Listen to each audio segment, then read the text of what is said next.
Girls, nais kong sabihin na tama ang inyong ginawa sa pagsasabi ng mga pagkakamali ng mga boys at hangad ko ang kanilang pagbabago para mas maging mabuting tao. Gusto ko ding malaman ninyo na prioridad ko ang inyong kapakanan. Makakaasa kayo bilang kuya ninyo na lagi ko kayong poprotektahan dito sa aking bahay.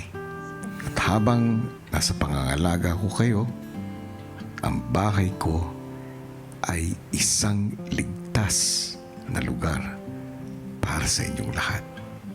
Thank you. I assure you that this is your safe space. Kaya naman, umaasa din ako para mapanatili natin ito.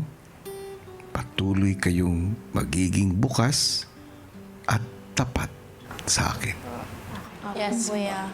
Boys, alam ko na nabigyan ninyo ang inyong mga sarili ng sapat na oras para mapagnilayan ang mga nangyari, ang mga nararamdaman ng mga girls. Naintindihan ko na nagsimula ang lahat ng ito sa biro. Masaya man ang makipagbiro, ngunit tulad ng lahat ng kasiyahan, ito din dapat ay may hangganan. Alam ko mahalaga ang boundaries para sa inyong henerasyon. Bahagi ito ng inyong pinaniniwalaan about mental health at pagbuo ng respeto at consent sa healthy relationships. I know that. At dahil dito, ang mga hindi nararapat na biro ay walang lugar sa bahay ko. At isang bagay na kailanman hinding-hindi ko pahihintulutan o palalampasin.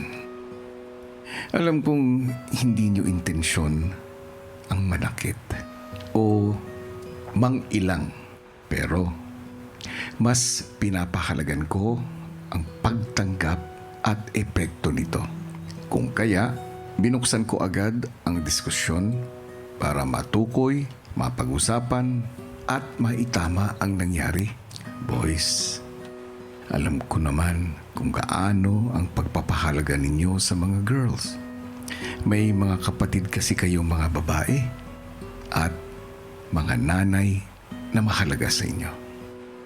Ang nangyari ay isang pagkakamali na sa palagay ko ay maaaring maituwid sa pamamagitan ng tamang komunikasyon, paglilinaw at paggabay, lalo na sa mga kabataang tulad ninyo na patuloy na natututo tungkol sa respeto at limitasyon.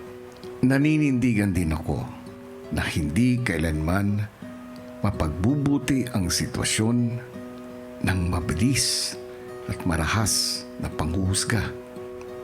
Kaya, boys, makakaasa kayo na lagi ko kayong gagabayan dahil mahal ko kayo. Love you, Kuya. Love you, Kuya. Love you, Kuya.